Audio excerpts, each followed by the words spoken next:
Oi, gente! Sejam bem-vindos a mais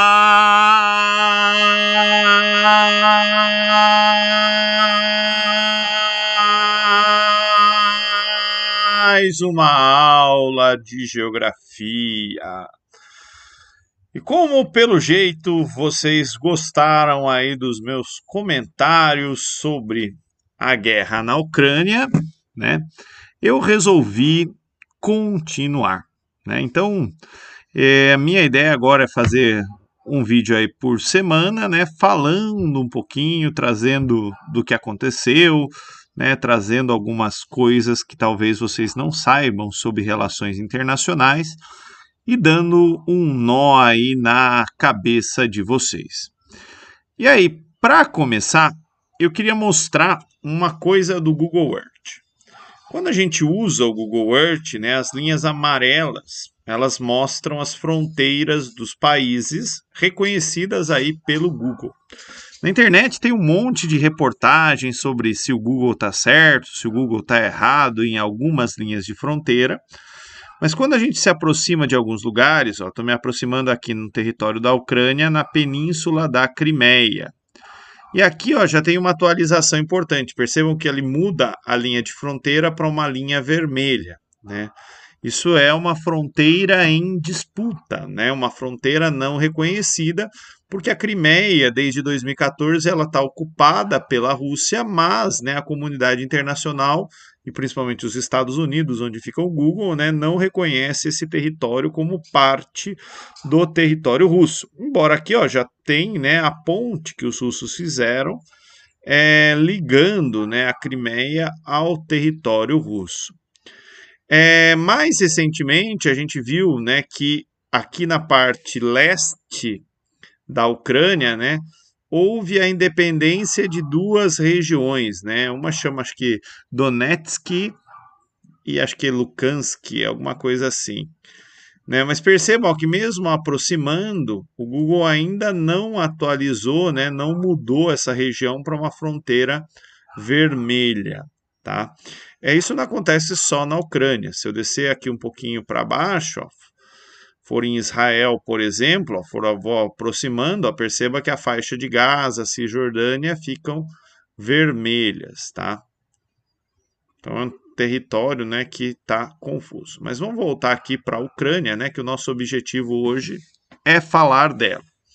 Além disso, né, tem mais algumas curiosidades para vocês.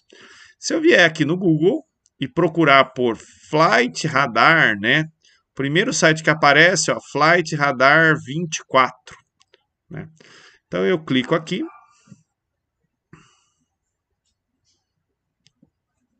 Ele já aparece um mapa, né? Um site bem pesado. Ele mostra, né, os aviões do mundo todo. Eu vou pegar um aqui do Brasil. Ele abre aqui, um voo de Amsterdã com destino ao Rio de Janeiro. Está chegando. Né, mostra a hora de decolagem, a hora de chegada. Mas para o que nos interessa, Ucrânia. Então, tem um monte de voos aqui na Europa. Vocês percebam, né, que obviamente não tem voos na Ucrânia, né? Ninguém vai arriscar aqui, né, entrar com o seu aviãozinho numa zona de guerra, né? Então, aqui, não tem nada de voos sobre o território da Ucrânia. Professor, né? E se a Rússia resolver lançar um ataque aéreo ali, ela tem que registrar esse? Provavelmente não. Tá? Eu não tenho ideia disso, né? Mas eu acho que perderia toda a estratégia, né? A não registrar o plano de voo de um ataque aéreo, tá? Mas aqui, dá para ver, né, que o espaço aéreo ucraniano, né, tá vazio, pelo menos de voos comerciais. Lembro até, né, que acho que foi 2014, 2015, teve um voo que foi destruído. Eu não lembro de que país, mas ele estava passando sobre o território da Ucrânia, ainda estava na treta lá de guerra interna, e aí esse voo, né, foi destruído. Uma outra curiosidade. Se eu vier aqui e digitar Marine Traffic, também tem um site, né, semelhante para as embarcações. Tá? Só que nesse aqui ó, é um pouquinho mais complicado a mecânica, ele é muito pesado. Vocês vão ver que o meu computador não vai abrir, porque né, computador de professor. Aqui, paraná, tem que concordar com a minha privacidade. Daí eu clico aqui ó, em Live Map. E aí ele já abre ó, um mapa, ó, navio de carga, petroleiro. Se eu clicar aqui, ó, petroleiro, ele dá né, a posição. E aí, ó, se eu descer um pouquinho, aliás, se eu subir um pouquinho, vou aqui para o território da Ucrânia, ele mostra embarcações dentro do território da Ucrânia, né? Mostra aqui alguns navios, ó, por exemplo, isso aqui é o navio, não tenho a menor ideia. Detalhes do navio, Kherson UA. Atracado. Vamos ver se ele tem aqui. Acho que é navio ucraniano. Né? Tá parado, mostra ele ali né, no porto. E aí, deixa eu voltar aqui ao mapa. Né? Mostra até a localização ó, do naviozinho ali. Deixa eu fechar ele e voltar aqui. Ó. Dá para acompanhar navios né, em toda essa região. Destino Rússia, rebocador. Né? Pelo que eu ouvi das notícias, a Rússia tinha controlado esse mar aqui, né? Que é um pedaço do Mar Negro. Né? Esqueci o nome dele agora. Deixa eu voltar para o Google, que eu já descubro. Mas assim, é muito pesado esse programa, mas também dá para acompanhar embarcações. Né? Deixa eu fechar ele aqui, que talvez ele prejudique o áudio. Voltando aqui, né? Acho que é Mar de Azov. Não tem o nome do bar. O que eu queria saber.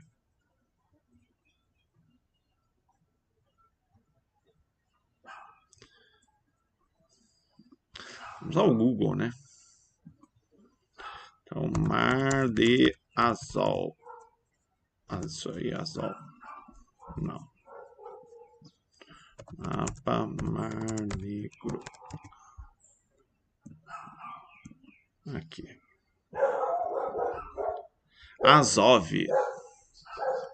É o nome desse mar. Bem, de qualquer forma, vamos ao que interessa. No noticiário, né, teve confronto, né, assim, né, sem querer banalizar nada, né, teve bastante confronto, teve guerra, né, pessoas um atacando o outro, né, principalmente o lado da Rússia atacando aí os ucranianos, pessoas fugindo, né, para outros países. E hoje, né, eu estou gravando esse vídeo na quinta-feira, mas eu vou postar ele na sexta. Teve a notícia aí de um corredor de fuga, né, que os países chegaram num acordo, né, nas suas rodadas de conversação e a única coisa que eles acertaram é um corredor de fuga. Na semana passada, eu falei para vocês que os países, né, eles têm interesses. Países não são amigos, né? Os países têm interesses. Então, para eles chegarem num acordo de um corredor de fuga, isso significa que isso interessa a Rússia e interessa a Ucrânia, né? Para a Ucrânia, o motivo ele é meio óbvio, né? Assim, corredor de fuga vai permitir que os seus cidadãos fujam, né? Saiam da zona de conflito. E aí essas pessoas vão para o exterior, vai gerar imagens, vai gerar comoção, né? E vai ter apoio, obviamente, à causa ucraniana. Para a Rússia, ela tem algum interesse nisso? Tem também, porque a chance dos russos matarem civis inocentes acaba sendo menor. Né? Então, retira da Rússia né, uma responsabilidade sobre essas populações em áreas ocupadas, né, cuidado com a população civil. Se eu não me engano, tem até uma convenção das Nações Unidas aí sobre isso, né, sobre o que uma potência ocupante tem que fazer com a população local, quais são os cuidados, enfim. Né, e para a Rússia, obviamente, menos gente acaba sendo bom para ela. Então, assim, percebam né, que os dois países só chegaram num acordo porque aquilo que foi acordado interessava aos dois lados. Tá? Além disso, Essa semana eu me deparei com um artigo do professor Guilherme Casarões, publicado na Folha. Né? Se vocês procurarem aqui na internet, Guilherme Casarões Folha, vocês vão achar. Quem assina a Folha consegue ler. Tá?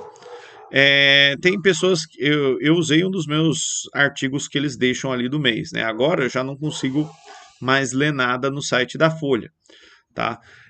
Mas esse mesmo artigo ele publicou no Twitter, né? Na verdade, a parte mais importante dele, ele publicou ali uma série de Twitters e também dá para achar.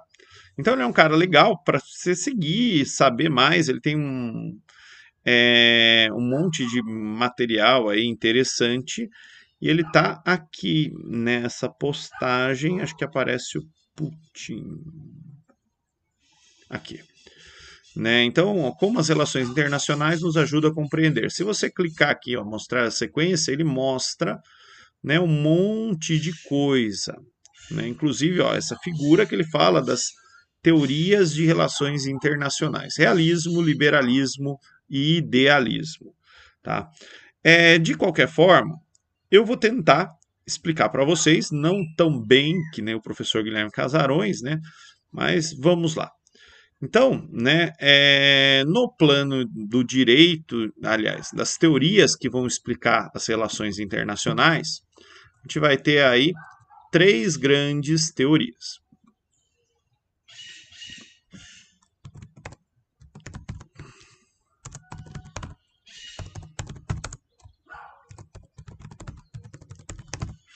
A primeira dessas teorias é o realismo. Realismo vem de real, né, de realidade. Geralmente, a teoria realista ela é um pouquinho pessimista. Né? Então, assim, né, a gente olha aqui a Rússia grandona, Ucrânia pequenininha. A gente sabe que a Rússia é uma potência nuclear, a Ucrânia não é mais. A gente sabe que, embora a Ucrânia seja grande, né, a Rússia é maior, tem mais recursos, é mais rica. Então, assim, né, tem um princípio ali das relações internacionais que é o peixe grande come peixe pequeno. Países grandes, países fortes, impõem sua vontade para países menores. Então eu posso olhar para isso, né, para a situação que está acontecendo ali na Ucrânia, né, sob uma perspectiva realista. E se eu quiser defender os russos, eu posso falar, pô, os russos, né, agiram na defesa dos seus interesses porque eles têm força militar para impor a sua vontade, né?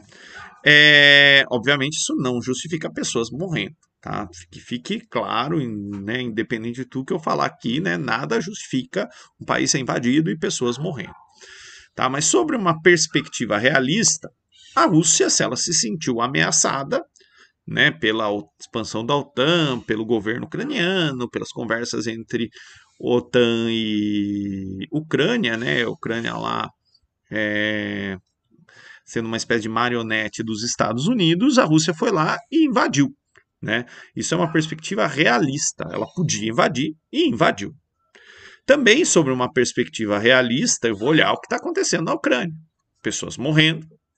Né? Se eu quiser olhar o lado da Ucrânia, ó, tem gente morrendo. Então, nada justifica pessoas morrendo. Nada justifica pessoas perdendo seus bens aí acumulados depois de uma vida de trabalho. Nada justifica pessoas deixando o lugar onde viveram aí toda a sua vida. Inclusive, né, os ucrânios nem achavam que iam ser atacados, né? Eles estavam lá até semana retrasada meio que de boas, né? Bem, então, perspectiva realista, vem de realidade. Eu posso olhar também a ação de outros atores nessa perspectiva realista. Os Estados Unidos, né, fizeram, né, no pós-Guerra Fria, com que a OTAN se expandisse. Eu até mostrei para vocês no vídeo anterior o mapa ali do ano que os países entraram na OTAN, ali países que faziam parte da União Soviética ou eram aliados da Rússia há muito tempo atrás. Por que eles fizeram isso? Porque eles podiam. Os Estados Unidos podia, usou sua influência para, né, convencer os países aí a fazerem parte da OTAN, comprarem armamentos especiais dos Estados Unidos, enfim, clube de vantagens da OTAN. Porque ele podia. Realismo é isso, vem de real. Uma outra forma de olhar aí as relações internacionais é sobre uma perspectiva liberal, ou liberalismo. Tá? Pela perspectiva liberal, né, liberal vem de liberdade. Em alguns pontos ela até parece, né, com a realista. Né? A Rússia tinha liberdade para invadir a Ucrânia e os meios para isso. Ela foi lá e fez. A Ucrânia tinha a liberdade, né, para tentar buscar aquilo que era melhor para ela. E começou a fazer um joguinho lá com os Estados Unidos, né, para meio que se livrar da influência russa. Ela foi lá e fez. Né? Mas, obviamente, isso tem consequências de um lado ou do outro. Né? Então, o liberalismo, né, vem da liberdade. Eu posso também olhar isso num outro aspecto. Né? Obviamente, a Rússia invadindo a Ucrânia, ela é um país invasor e essa invasão, obviamente, vai retirar a liberdade dos ucranianos de circularem pelo território do seu país. Né? E o governo ucraniano tem a liberdade de, sei lá, né, convocar todos os homens até 60 anos para se tornarem soldados aí e lutar nessa guerra. Tá? Então, liberalismo vem, né, de liberdade, ou da defesa da liberdade. E a gente vai ter, né, todos os outros países que hoje estão, né, contra a Rússia, estão, de alguma forma, defendendo liberdade. Rússia, você tirou a liberdade dos caras, não está certo. Né? É uma perspectiva eu ia falar libertária, mas aí eu ia para um outro caminho. Né? Liberal. Tá? Aqui no Brasil, a maioria dos nossos jornais, né, vão seguir essa linha liberal para expor aí os seus argumentos, né, principalmente aí contrários à invasão da Ucrânia. Lembro que guerra não é videogame, pessoas morrem, né, e enfim, né, não dá para justificar uma morte, 10 mortes, 1000 mortes, né, não dá para justificar isso. Por fim, a gente vai ter aí uma terceira teoria, né, ligada aí às relações internacionais, que é a teoria, né, idealista. Tem um cara também que chama ela de construtivista. Eu já vou falar de alguns outros teóricos. Pela teoria idealista ou construtivista, abri um monte de coisa aqui, cliquei errado. O que acontece? A gente tem ali um ideal. Né? Quando Putin vai lá e fala, né, dos povos russos, ele fala, tem russo que vive fora da Rússia, né, porque houve um império, era um povo só, ele constrói toda uma historinha ali da origem, e depois ele termina, né, falando que a Rússia vai, né, proteger os russos independente do lugar onde eles estejam. Né? Isso é uma perspectiva aí idealista. E do lado da Ucrânia, eu também posso enxergar essa perspectiva idealista, né, no governo ucraniano, né, fazendo aqueles discursos de somos todos ucranianos, estamos juntos, vamos vencer esse inimigo, esse discurso meio motivacional, meio vamos lutar até o fim, não sei o que, também é algo idealista. Né, tá ali, acontece no plano das ideias, né? É uma historinha, é bonito, né? Um filme de Hollywood fica muito bonito, né? Mas, assim, já deu meio que para perceber que eu sou mais pela linha do realismo, tá? Enfim, mas assim, o que eu quero que vocês percebam é que tudo tem dois lados, tá? Então eu posso usar essas teorias como lentes, que nem o meu óculos aqui, que eu coloco para enxergar ou explicar essa determinada realidade, e obviamente eu posso explicar essa realidade do ponto de vista ucraniano, do ponto de vista russo, do ponto de vista dos países interessados e por aí vai. Tá? Lembrem-se sempre, países têm interesses. Além disso, né, como eu falei, eu procurei isso, né, no texto aqui do Guilherme Casarões, né? Os erros de explicação são só meus, tá? Enfim, mas leiam o texto, é bem legal, os twitters dele. Ele coloca aqui, ó, as teorias, né? Ele pega uma figura de um livro, né? Então a gente vai ter aqui realismo, liberalismo, idealismo, né? Quem são os fundadores dessa teoria, quem são pensadores ligados a ela, né? E quem são os fazedores, né? Aqueles que colocaram elas em prática, né? Então a gente vai ter aí diferentes visões, né? Então o realismo ele invoca aqui principalmente a importância da força, né? O liberalismo ele está mais ligado à democracia, a instituições internacionais, multilaterais, e aqui, né, o ativismo de princípios, né, sejam princípios do Gandhi ou do Osama Bin Laden, né, eles entram aqui dentro dessa ideia idealista. Gente, eu achei aqui também, eu lembrei de um outro texto que tinha também essa figura, chamado, né, O Mundo, Teorias Rivais. Se vocês procurarem, ó, deixa eu deixar ele fora aqui, para eu poder mostrar para vocês. Ó. É Foreign Policy, né? O nome do site, FP, né? Mas eu acredito que você por FP, O Mundo, Teorias Rivais, ele também conta um pouquinho dessas teorias e olha só, ele usa a mesma figurinha. Além disso, se vocês estão procurando fontes de informação em português, eu recomendo um podcast chamado Xadrez Verbal. Procurou no Google, né? Uma das primeiras coisas que aparece aqui é o xadrezverbal.com.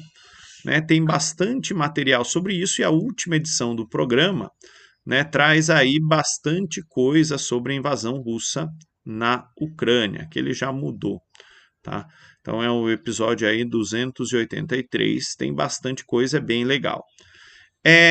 Além disso, se você tiver bastante curiosidade, eu aconselho você vir aqui assim procurar jornais ucranianos. E aí você vai pegar nomes de jornais da Ucrânia, ó, esse ucraniano.com, né, ele dá aqui ó, nomes de vários jornais, né, e você entra nesses jornais para ver notícias. Né, só porque saiu do ar. Acho que. Então ele mostra, né, notícias sobre o ponto de vista ucraniano. Se você for lá no Google e procurar jornais da Rússia, né, também tem aí, né, notícias de jornais da Rússia. A Rússia ainda tem uma coisa que é mais fácil, que tem um site chamado Sputnik News, que é da agência do Estado russo de notícias, né? Então tem aqui, ó, Sputnik Brasil, tem em português também. Só que, obviamente, assim, cada país tem o seu ponto de vista, né? A Rússia não vai postar no site dela oficial de notícias assim, somos invasores, estamos aqui para destruir tudo. Né? Não vai fazer isso. Tá? Eu não achei agência de notícias oficial ucraniana. Tá? Por fim, eu acho que era isso que eu tinha para falar hoje. Falei do corredor, né, que foi a grande novidade. Tem aí as fontes de notícia e aí vamos aguardando. À medida que as coisas forem se desenrolando, acontecendo, né, eu vou atualizando aí os vídeos. Era isso. Espero não ter dado, né, muitos nós na cabeça de vocês, né? E seguimos aí acompanhando.